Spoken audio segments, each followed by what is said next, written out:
Fala pessoal, tô aqui novamente, quero comentar um pouquinho sobre o Arsenal, né? O Arsenal do Arteta acabou de acabar o jogo contra o Crystal Palace, empate 1-1, atuação como um todo bem ruim, um jogo ruim assim como um todo, que a gente não tá acostumado muito a ver na Premier League, né? Porque não chegou a ser um jogo tecnicamente bem jogado como um todo e nem teve aquela intensidade, sabe? Que a gente tá acostumado a ver na Premier League, aquele jogo lá e cá, então acabou sendo um jogo bastante decepcionante. Não tanto por parte do Palace, mas mais por parte do Arsenal. E eu vou explicar aqui o porquê, tá? Bom, esse vídeo é mais um pouco para falar sobre o Arsenal em si, né? Já que tem o início do trabalho do Arteta, eu não consegui fazer nenhum vídeo, como eu falei, estava viajando. Então, como o Arsenal acabou de jogar, eu vou aqui fazer um vídeo rapidamente para explicar um pouquinho. Um pouco minha opinião sobre o Arsenal. Antes disso, uma ressalva. Eu achei que tanto no jogo contra o Chelsea como no jogo contra o Arsenal, se supervalorizou demais a atuação do Arsenal. Aliás, no jogo contra o Chelsea como no jogo contra o Manchester United, se supervalorizou demais a atuação do Arsenal, né? Assim, falou-se que o Arsenal dominou completamente, botou na roda o Chelsea, botou na roda o United no primeiro tempo, e eu nem acho que foi pra isso não. Não foi exatamente assim o domínio do Arsenal não. Fez um bom primeiro tempo. Acho que a definição dos dois primeiros tempos contra o Chelsea e contra o United foram exatamente isso. Foram bons primeiros tempos. Mas assim, como o Arsenal é um time que vive uma situação tão complicada há tanto tempo já, né, até um time que chegou a virar piada em alguns momentos, quando tem um estalo de alguma melhora, as reações tendem a ser um pouco exageradas. É claro, assim, o torcedor a gente entende, o torcedor tem que se empolgar mesmo, porque essa que é a função. O torcedor tem que torcer, tem que gritar, tem que zoar o adversário, enfim, o torcedor tem que fazer isso mesmo.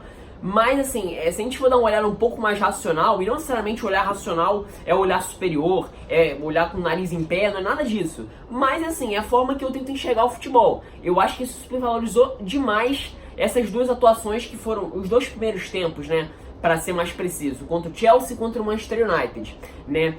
Bom, dada essa ressalva, o jogo de hoje, né, falando um pouquinho mais do jogo de hoje, seria um jogo onde o Arsenal teria mais posse de bola e teria que furar uma defesa fechada.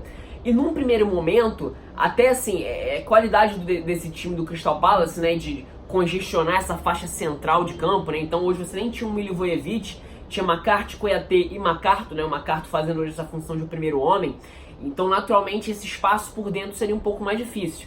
E a primeira metade do primeiro tempo do Arsenal foi interessante, né, como eu falei, o meio campo estava congestionado, então você não tinha necessariamente espaço por ali, então as jogadas pelo lado foram muito úteis, né? Não as jogadas pelo lado direito, né?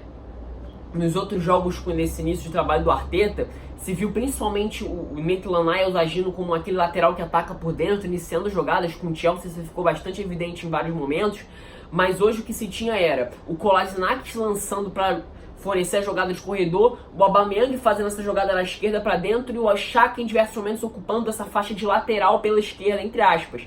E as jogadas ofensivas no primeiro momento eram desembocadas por aquele lado, o Kolasinac se entendendo muito bem com o Aubameyang pelo lado esquerdo.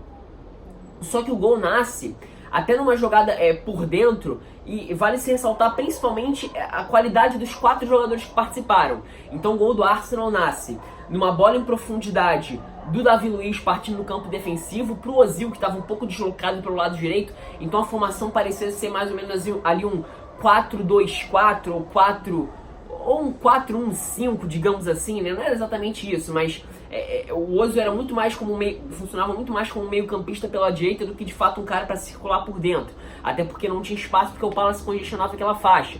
Então o gol sai por dentro, uma faixa complicada de se ocupar quando os jogos são contra o Palace, né? Qualquer equipe tem dificuldades, né? Mas aí, como eu falei, num passe em profundidade do Davi Luiz, o Ozil recebe um pouco deslocado pela direita, dá o passe de primeira pro Lacazette, que aparece jogando por dentro, e o Aubameyang para fazer o movimento da esquerda para dentro em velocidade para receber na frente, né? E na velocidade não tinha como o Martinelli acompanhar, ele acaba finalizando para fazer o gol. Foi um gol que, assim, foi uma jogada coletiva interessante, mas vale se destacar a qualidade técnica dos jogadores que participaram.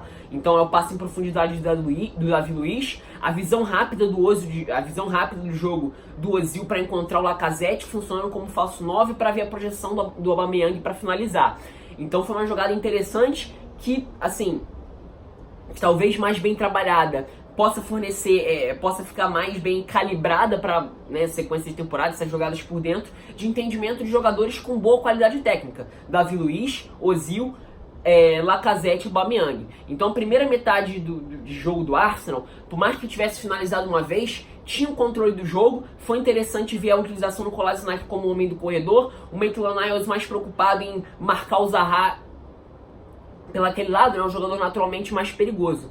Só que com o passar do tempo, o Crystal Palace sobe para pressionar e aquele domínio que tinha o Arsenal passa a não ser mais exatamente aquilo que a gente vinha vindo no primeiro momento. E o Arsenal passa a ter muitas dificuldades de propor o jogo, principalmente. Então passa a ser aquele jogo brigado no meio campo. E aí que entra a dificuldade. Se, por exemplo, o Ozil no jogo contra o Chelsea tinha sido importante para chamar a marcação do Kovacic, né? Então o Chelsea subia a marcação, o Ozil se aproximava, confundia o Kovacic e era bola pro Torreira, bola para a projeção do Xhaka. E funcionou bem isso no jogo contra o Chelsea, inclusive nos primeiros 35 minutos mais ou menos até a entrada do Jorginho, né? Naquele jogo até o Chelsea começou jogando com 3 zagueiros, depois quando o Jorginho entra, o Chelsea passa a dominar o jogo, dominar a faixa de meio campo. E num segundo momento, né, na partida de hoje, na segunda metade, o Arsenal passa a ficar vendido nesse sentido. Então você tem o Crystal Palace que sobe as linhas, um meio campo muito combatido com McCarthy, MacArthur e Kouyaté, e você tem o Ozil completamente isolado. Então passa a ser um 3 contra 2 no meio campo, e por mais que o Arsenal tivesse a posse de bola, por mais que tivesse caído, né? Chegou a ter 80% de posse de bola, no decorrer do primeiro tempo chegou ali a 56% mais ou menos, perdia não só em intensidade por dentro, como em número. Era um 3 contra 2 o tempo todo. A sorte é que o Palace é um time que não é exatamente tecnicamente brilhante, né? E o jogo fica nessa atuada o primeiro tempo inteiro. O que ameaçava ser um jogo de domínio do Arsenal, por mais que tivesse dificuldade de finalizar, ditava o ritmo, encontrava bastante espaço, principalmente pelo lado esquerdo, por mais que o gol tivesse saído por dentro, para se tornar um jogo um pouco desconfortável, com uma equipe que subia as linhas, ganhava intensidade, ganhava em número. O Arsenal parecia desconfortável, e o Arteta, não sei se a orientação do Ozil não era essa, era para jogar mais à frente, enfim, o Ozil é completamente nulo da partida, porque não marcava e não oferecia opção de passe. Então o primeiro tempo termina em baixa. No segundo tempo, novamente o Palace continua jogando em cima e o gol até sai, o gol até sai num momento de bola parada e no erro técnico do Davi Luiz 2 vezes, quando vai se antecipar para o passe e quando, depois da finalização do Jordan Ayew, a bola acaba desviando nele e entrando pro gol. Mas tem uma mudança que, na minha opinião, é o que consegue deixar mais desconfortável e que bate, de fato, o Roy Hodgson em relação ao Arteta, que é o posicionamento do Max Meyer. Só uma rápida introdução aqui do Max Meyer. Eu acho que até já falei, não sei se eu fiz exatamente um vídeo sobre ele, mas eu acho que eu já cheguei a fazer um comentário rápido sobre ele num vídeo quando eu falei da contratação do McCarthy, isso antes da temporada começar. O Max Meyer é um dos bons valores da geração jovem alemã, né? Inclusive jogou os Jogos Olímpicos aqui no Rio de Janeiro, até se falou isso na transmissão também. E ele é um dos bons valores. E eu acho que ir pro Crystal Palace talvez não fosse exatamente o melhor lugar para se desenvolver. Principalmente por conta do estilo de jogo, né? Não favorece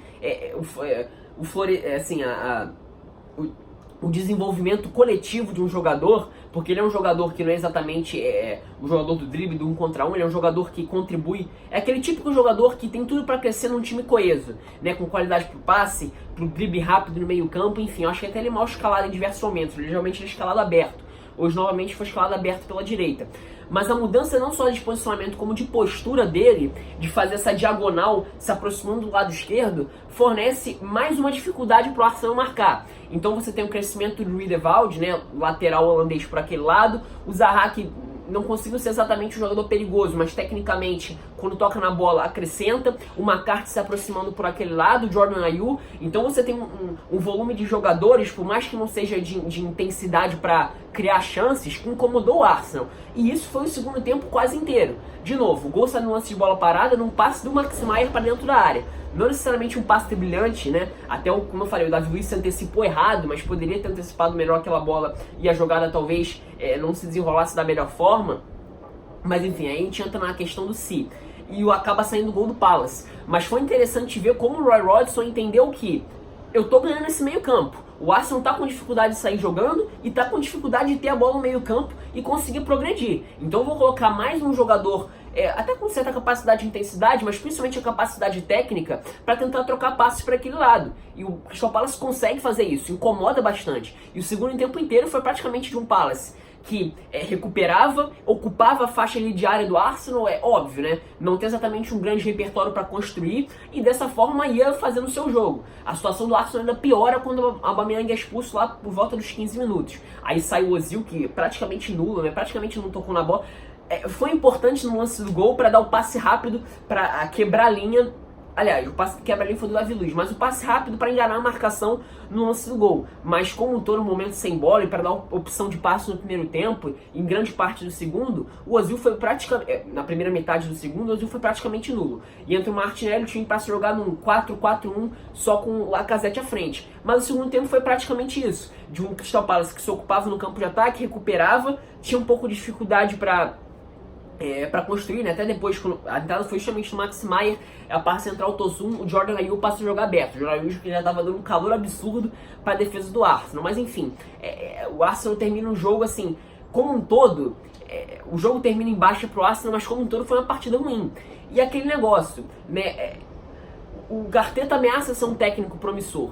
E é um pouco difícil de falar para a torcida do Arsenal não se empolgar de um time que há 10, 12 anos não consegue se recuperar e ameaçar uma melhora no desempenho, né? E teve o balde de geografia com o Unai Emery, um final de era Wenger muito bem decepcionante, bem para baixo mesmo, termina em baixo, é um dos maiores técnicos da história do Arsenal.